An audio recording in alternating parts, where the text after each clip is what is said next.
This is a show where we do exclusive talks with successful entrepreneurs from all around the world. You hear their stories, their challenges, and advice that you can use when starting your own business. Take notes and take action. Let's go. Hi, I'm your host Angelo Genao, and welcome to Built Different, episode number 1, turning a love for singing into a business. Today's guest is Marisa Urbano, a singer-songwriter who's made her way to managing her own business called Urbano Music. As part of a duo with her brother John Urbano, their music has climbed its way to number 26 in the Billboard dance charts with hits like Are You. She also has single deals signed with 418 Music, Rorschach Music Group, and Tommy Boy Records. Without any further ado, here's her story. Before we get into the talk, let's give thanks to our good friends over at Skillshare for supporting the show. Skillshare is a service where you can learn new skills online, such as filmmaking, business, design, or even photography. And there's over 23,000 classes from experts from around the world. Skillshare is honestly a great place to get started if you're trying to expand your current skill set or even learn and try something that you've never tried before. If you're interested in learning a new skill or want to see my top recommended classes for entrepreneurs, click the link below. The first 500 people that sign up are going to get the first 2 months for free and receive an invitation to our secret Facebook community of entrepreneurs. Once you sign up, you'll have access to unlimited premium courses, and if for any reason you don't like it, Skillshare makes it super easy to cancel within your trial period without getting charged. So if you want to learn a new skill and be a part of the first 500 people that get 2 months free, make sure to click the link below. Now back to the show. Marisa Urbano, and I am the manager of Urbano Music Group, which is myself and my brother. We are an urban pop duo. So I just manage the schedules, I manage the social media accounts, marketing, I do PR work for our music. We obviously write and sing and rap the music as well, so we do that. I handle the collaborations, the money coming in, any treasury. So just kind of everything under one roof, kind of entrepreneur situation. That's super cool. Tell me about when you started this and how did this idea come about? Yeah, so when I was in high school, I decided to try out for a play, and there was singing involved. And I thought, maybe, I don't know if I'm any good, but I'll just go, I'll see, why not? And I ended up getting a pretty good part, and they were like, why didn't you ever try out before? I just thought, I don't know, I thought I was decent. I was like, I don't know, my voice. But then when I realized, hey, I love to do it, and I can do it, then I really started to have this certain growth of confidence, and I just started to pursue it more significantly. And my brother then said, well, I want to get in the studio. So then he got in the studio when he was 16, and then we did a collaborative song together, but we were still doing things not as a duo, just single artists. So, but then once we thought about it, we're like, well, we have a special bond, we sound good on tracks together, this is something new and fresh, let's give it a go. So then we decided to form Urbano, and then we did our first album. We ended up getting signed, and then here we are today. Yeah, tell me about that process. I mean, you're grinding it out, song after song. So you got signed, right? Yes, yeah. We have all single deals, which is actually, I think, better business-wise.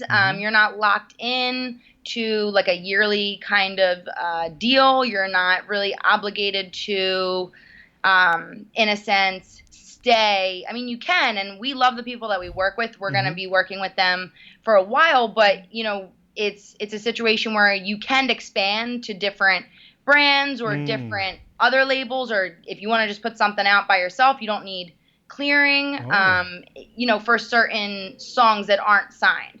And you can see what you can do, or you can sign them again with the same label. So it's really a great way, I think, of being able to get out there, but you're not really limiting or having that glass ceiling on yourself. So the process pretty much, we decided to do a full album, and we were like, we're not going to sell it. We just want to test the waters, see how it does. And then we focused on one single, and that's pretty much how we got recognized. We then were introduced to Gino Caparelli, who owns 418 Music. He's amazing. He's a heavy hitter. He's had so many hits in the 90s. Like he's just so recognizable. He's a great entrepreneur himself.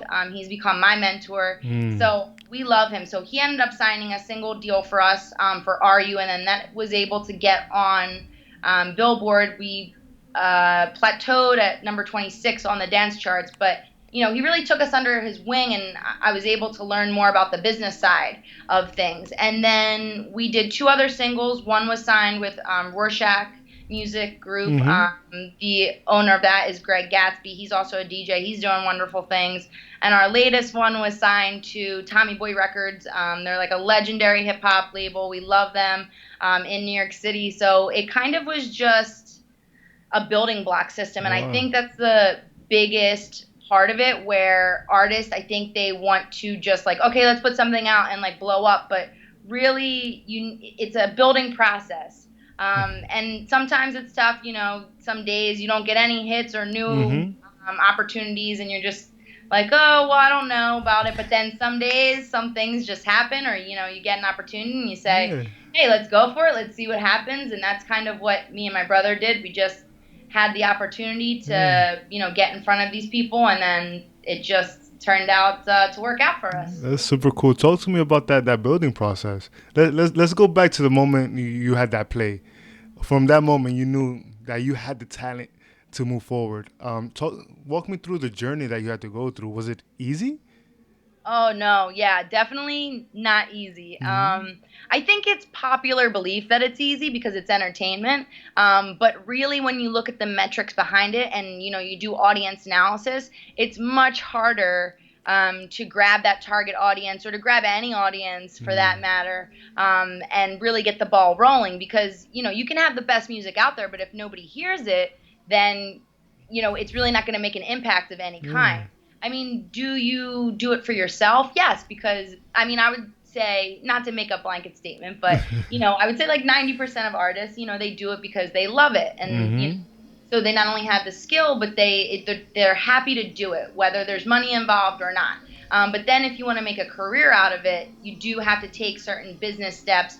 Getting the word out there, doing Mm-hmm. marketing, advertising. But I think it's also good to have word of mouth. Yeah. And I think that's really how we got the ball rolling Yeah. and started building. I mean, social media is great. I think that doing collaborations, or, with other artists, like, hey, if you post something, I'll help you out. Obviously, if it's authentic, that's like where you want to be. You want to be authentic with, Mm-hmm. the people that you're collaborating with, or Yeah. asking to help you out, and you'll help them out, kind of thing. Yeah. I think that's all very necessary. So not only like digital marketing, but also like kind of guerrilla marketing on the street, like getting your songs just like played at parties, or Yeah. if you know a club around your area, like, hey, could you possibly see if anyone can play this? Yeah. Those kinds of things are really important, because are people going to talk online? Absolutely.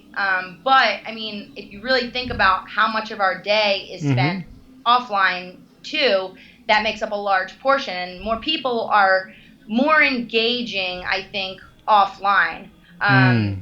where they're going to have an in-depth Mm-hmm. conversation, unless you're really good friends, maybe have a group chat online or something. But Yeah. so I think building the building blocks, really, hitting the ground outside, like getting out there, networking, going to networking events, Yes. handing those DJs your thumb drive, saying, hey, can you play this?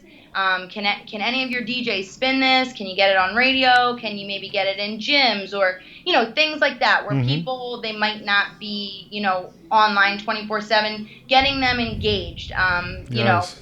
physically. And then the other part of it, just building online and doing some digital marketing, Yeah. maybe having some larger social media platforms, promote, or like swipe up to view their video, or, doing a brand collaboration with like a clothing line, and, Oh. you might do a photo shoot, and then they might use your Mm-hmm. song as their theme song, or something like that. Mm-hmm. So I feel like it's hard to really get the ball rolling, because everybody, they want someone who's already influential. So it's, how do you get to Exactly. that point, where you are influential and you Yeah. can do all of this? But start small, and Yeah. it's not going to happen overnight. I would say at least the people that we're friends with, Mm-hmm. that, and get a support group. That's helped us like tremendously, like having a support group and saying, hey, like today I'm not really feeling this. Like, did you ever have trouble with this? And Yeah. 9 times out of 10, the other artist would say, yeah, I had trouble with getting X, Y, and Z, but don't worry, like just keep grinding, and it will help you to push forward Exactly. to keep building upon that, because it's it is going to take some time, but once you get a decent Mm-hmm. following and you get to go to the events, I would say the best first step is going to networking events. Okay. It's not only a great way to get some like photos and content for your social media, like show people what you're doing, but once you like tag those certain places and you have the hashtag, like for example, there's a DJ expo that me and my brother always go to in Atlantic City, and I mean it is so great because you get to meet so many talented people, and that's like the fun part for me, is connecting with others. But they have panelists, they have radio, they have Spotify people there, they have YouTube influencers, so you can meet a lot of people. Yeah. So you can take pictures with them. You can, hand out your business Yeah. cards. You can tag, hashtag DJ Expo, and then more people can find Oh. you. So I think that's a great way to start, building once you have the foundation of your music or whatever you're trying to build. Like if you have the product already done, then, I think the next step is just meeting those people, or just getting out there in a sense, Mm-hmm. Oh, to just kind of keep growing yourself, keep of expanding. of course. And thank you so much for sharing that. I mean, take me to the moment when you started your business, right? You hmm mentioned digital marketing. What strategies were you taking or are you taking now? What strategies are you doing to grow? Yeah. So, when we first started, I just was such a newbie. Like I didn't know what I was doing. I still really don't, but Yeah. I mean, I'm learning. I'm learning more. Yeah. And I went to school for communication studies, and I got my Mm. master's at Villanova. So that really helped me because they had an array of classes. They had marketing, advertising, they had audience analysis, mass media studies. So I tried to blend a lot of that with things that other artists would tell me about. So, for instance, when we would put out a video, I would Okay. always look at the Google Analytics, but then I would also cross check it with Alexa.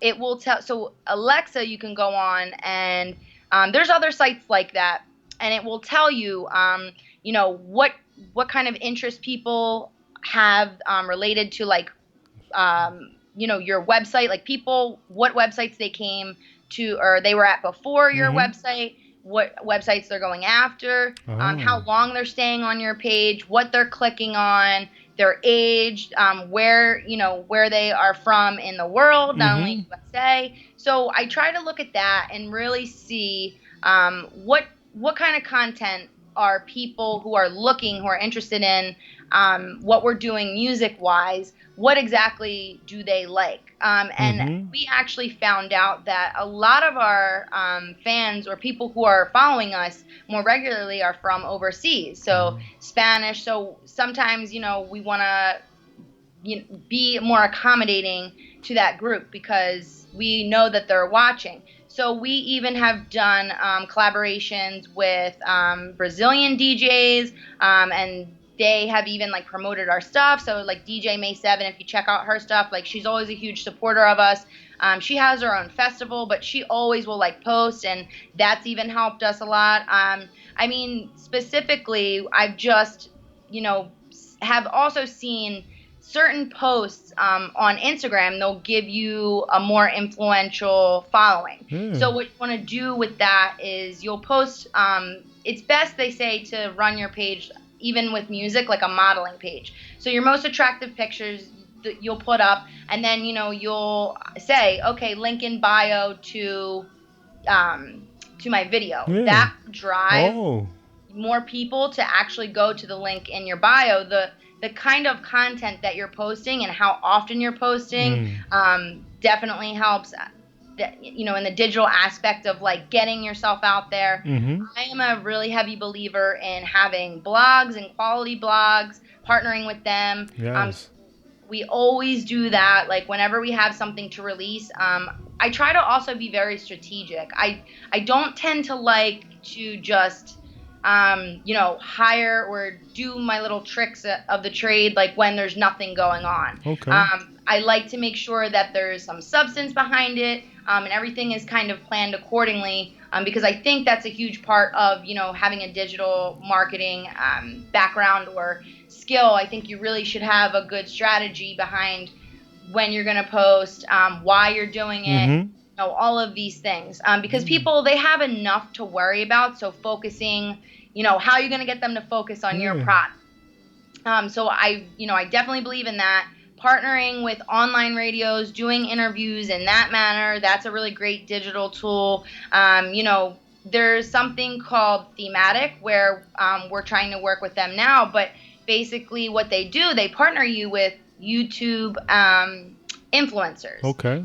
And then they would talk about your product or play your song and do a video about your song. So that's another great way. Like little, sites like that. I mean, that's a big site, so I don't want to say little site. Like little tools like that, Yeah.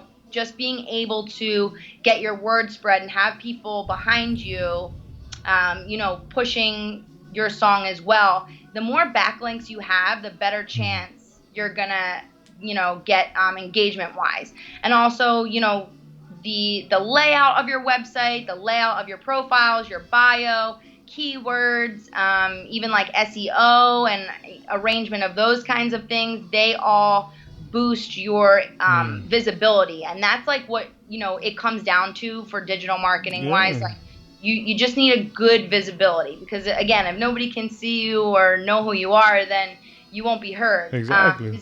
You need people to hear what you're doing in Mm-hmm. music. So I think those ways are, best known, or the best ways to get it going.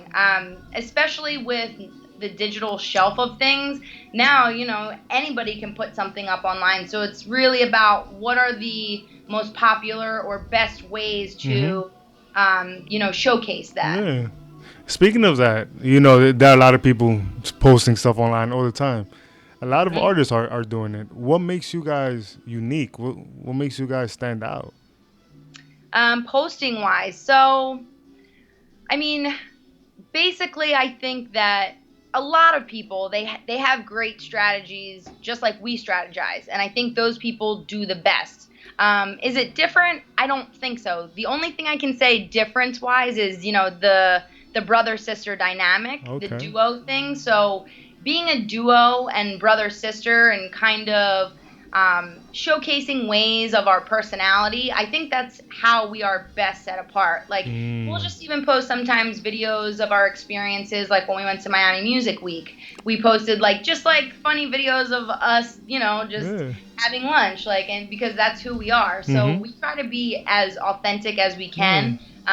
We also try to make sure the captions, they represent us. It's not just Yeah. like, because a lot of people I see that they'll ask a question, which is great because they want to get people involved, to answer. But that is like a little, again, like marketing trick, like how you can get people more comments, which will raise your visibility, which is Mm-hmm. great. But we like to keep it authentic. Like if we ask a question, it might be once in a while, but we try to be like funny and entertaining and just represent ourselves. So I mean, I Mm-hmm. think that definitely sets us apart. We also do a blog on our website, so I think that is very different. I don't feel like a ton of artists are also doing like monthly blogs. I kind of want to Mm. see how that goes and maybe make it a weekly thing, but for now it's a monthly blog. So I'll talk about different like business oriented things in the music industry. I think that's just a little bit different.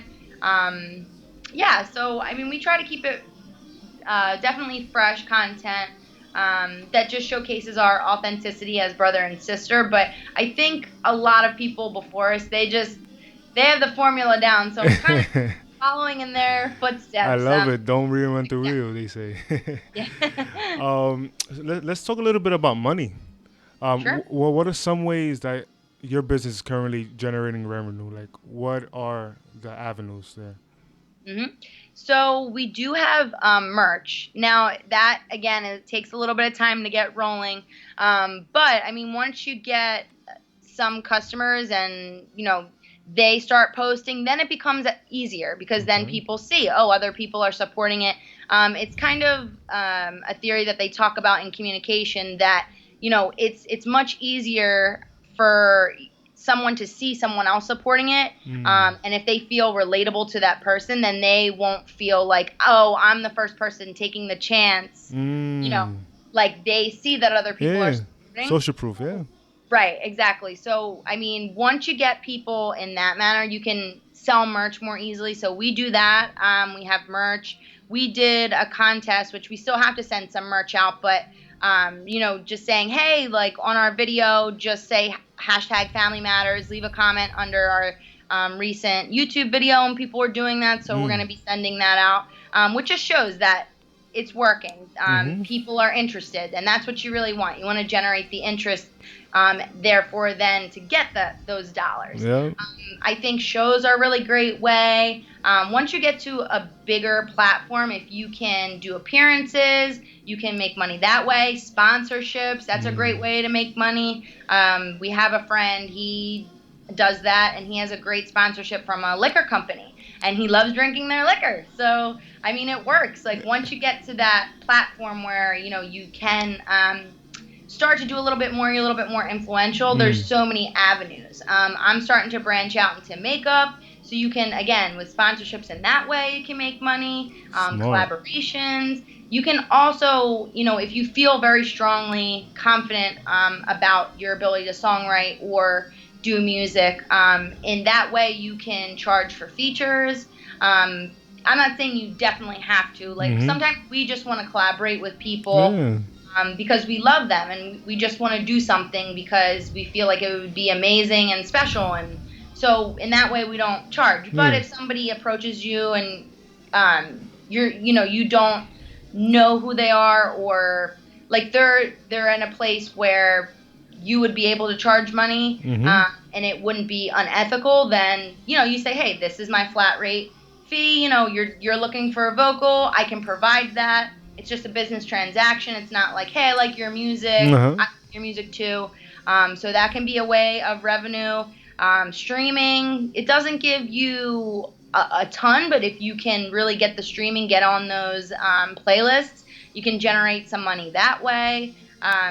If you do, let's see, well, I mentioned the tour, like touring, you can get some good money in that form. I think that's like the best ways of monetizing for music, at least. When you think of it in a more broader sense, because iTunes and things like that, you don't get a ton of money from that, so it's a little bit harder. And then if you can get publishing, I mean, that really is like the sweet spot. If you can get a publishing contract, then once you get on TV, commercials, if you can get in gyms, things like that, you'll make some good money in that form too, and then you can just do it full time. Super cool. Walk me through.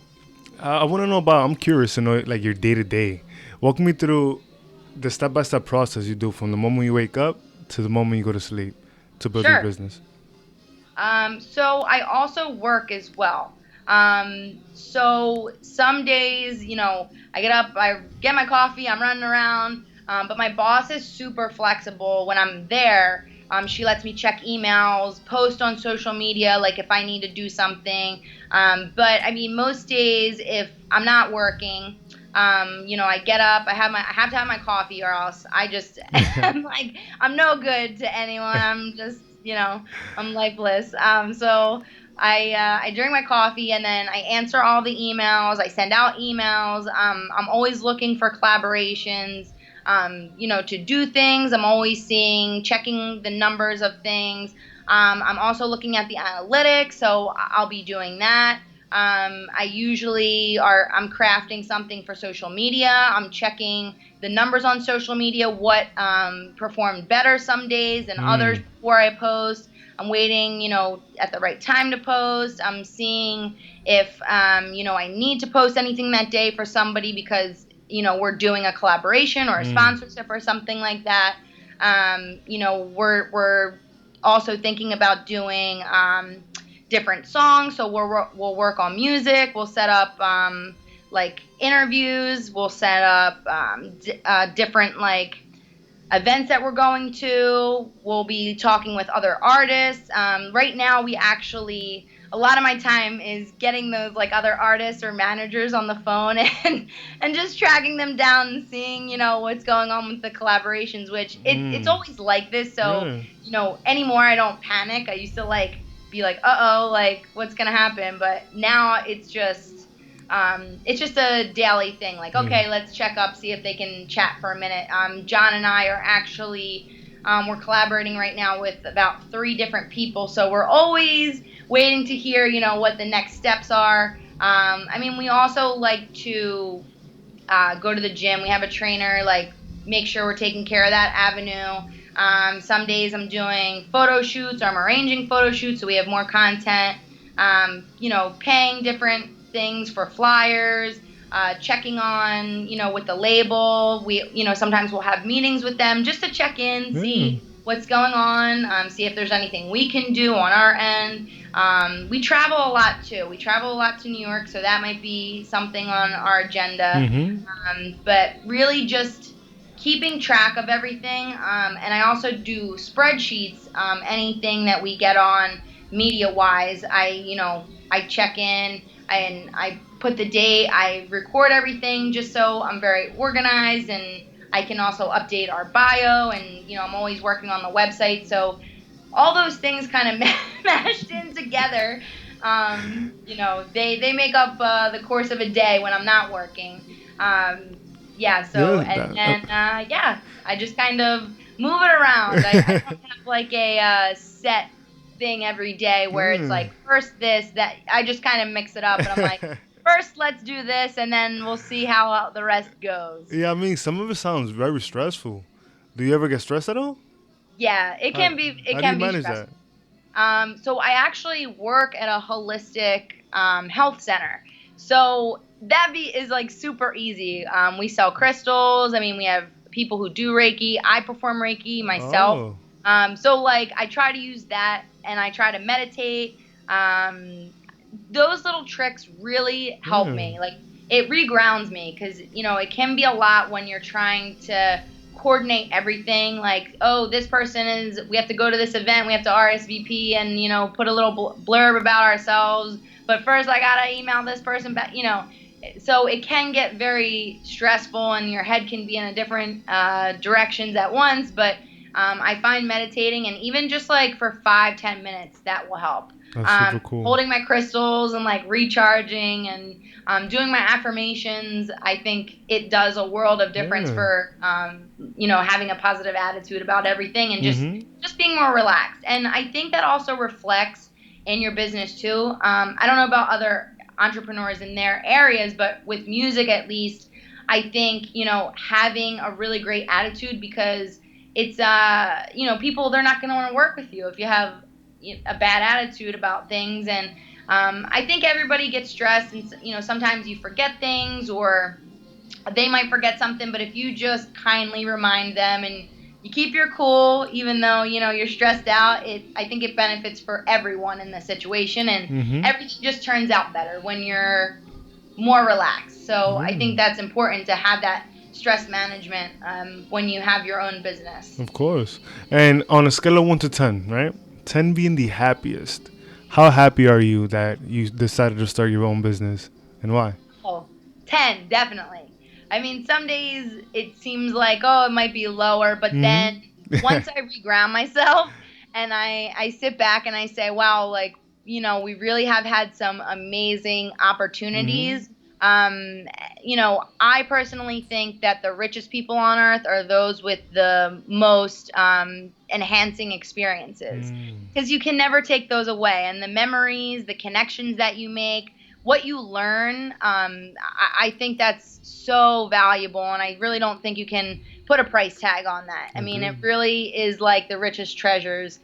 So that's why I would say a 10. Is it stressful? Yeah, of course. And, there's definitely things behind the scenes. You might be pulling your hair out one day, but then the next day it's fixed and it's fine, and you move on. I think you definitely have to have an attitude that's kind of persevering, and you have to.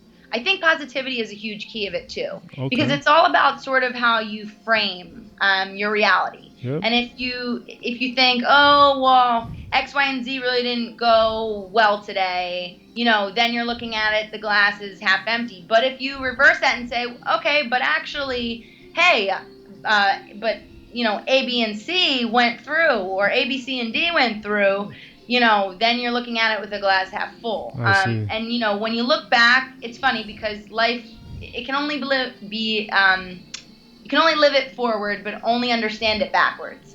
So when you look back, all the days of your hard work and everything, in the moment it might seem like, how big of an impact am I making? But then when you look back and all of your hard work has paid off, then you can see how much of an impact and how amazing everything has been. Even if you're not making $1 million, you'll get there where you're going to be making money and you can live off of it. It will take some time. It may take longer than others, but you'll get there eventually. Just hard work, a positive attitude, and a good product, whatever that product may be. Yes. And if you had the chance to go back in time when you first started, would you tell yourself anything different? Would you give yourself advice? I would just say to not be so hard on myself. Yes. Because sometimes I am like that. I'm very type A personality, organization, like everything, ducks in a row. I'm very critical about myself. Like, we've not had any big missteps or like scandals or anything like that. Like, sometimes I'm like, oh man, I should have like somehow made this do better. Like things like that. So I would probably say to myself, just relax a little bit. It's not going to be done in a day. It's not going to be done in a year. You're just going to just keep going like you've done already. But just give yourself a little bit more credit. Yeah, super cool. And let me just give you a quick scenario here. Let's say you were stranded in a random city somewhere and you only had $150 and a laptop as your resource. 2 resources.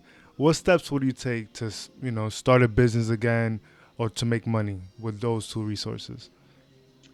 So as long as I had Wi-Fi internet, maybe if I went to Starbucks and they gave me free Wi-Fi, I would say I would probably start up like a YouTube channel of some sort, and then probably try and grow that, and then partner with different people. Maybe even do a talk show, in a certain manner. Maybe I don't know if I would necessarily do makeup, but like maybe I would review music or something like that. Or tape a journey of going to different concerts or something like that. Because then perhaps what you could do is once your brand, there's a little bit of a following. And, I think generally people want to help out too once they see like your intent is pure. So I think with that in mind, idealistically, then you could start making more money by partnering with brands, getting those sponsorships, maybe wearing their products or reviewing their mixtapes or something like that. So I think that could be, with only $150, if you just had a laptop, you can already, if you have Wi-Fi, you can do that in itself. You don't really need much else. Exactly. Once you get bigger, obviously, the lighting and the better cameras and things like that come. But I think just starting up, I think something on YouTube or internet generated would be a great way if you only had $150 to make something happen. And if you had one piece of advice for anyone starting their own journey, their own business, what would you tell them? I would definitely tell them to keep it positive. I can't stress it enough because this is really not for the faint of heart or the easily upset person, because there's just so many ups and downs. It's really not a straight line of things. I mean, there's no way of telling sometimes which way it's going to go. You'll put something out with the intent of it going one way and it may just go another way. Exactly. I mean, that's, that is the beauty and kind of the curse of the internet. It just something could go viral in a day, and hey, like that's great, but it might not be something you want. It might be you falling, on the Jimmy Fallon show or something, Hey, even But that. yeah, you never know. So I would say definitely just believe in yourself, keep it positive, just keep going. Because some days you might think, well, maybe I'm not doing enough. Maybe I should just give it up. I don't know. I've even talked to some of my music friends, and they've said like, well, I don't know, maybe this year. And I'm like, no, don't give up. Give up. Just keep it positive. Yes. Your breakthrough will happen, and it's not going to be easy, and it's not going to be a very, direct line. It might go all over the place, but you'll get there. So just keep it moving, keep it positive, and believe in yourself. Super cool. Any last messages or advice or shout outs you'd like to do? If you guys want to check out our latest music, Standing Ovation is our new single. You can go to Tommy Boy Records YouTube and just type that in. We also have a website if you want to check out all of our merchandise, our songs, the blog that I do. It's urbanomusicgroup.com. You can follow us on Instagram at Urbano Music Group. So, yeah. Thanks for having me on. I really appreciate it. Thank you so much, Marisa. I really do appreciate it. Thank you for jumping on, and I hope you have a great day. Yes, you too. Thank you so much, Angelo. Absolutely. There was a good amount of material covered by Marisa on this talk. Here are my top 3 takeaways. Work at marketing. Get the word out about your business by any means necessary. Marisa has a well-established online presence, but knows that half of her market is offline. A big portion of her marketing strategy is going to events, networking, and collaborating with people in her industry. Find where your target market hangs out and spend time there. Don't be so hard on yourself. Your business won't grow in a day. For most business owners, they won't see the benefits of the work that they're putting in until years down the line. If you want a successful business, it's important to know that you need to work hard and be patient. Keep it positive. The journey of your business may not be exactly what you visualized. Your business will experience high and low points. It's important to stay positive because the journey, it won't be easy, but it'll be worth it. That's all for today. If you like what you see, consider subscribing and press the notification bell to be notified when we post. Today's quote: if you're going through hell, keep going. Winston Churchill. Peace.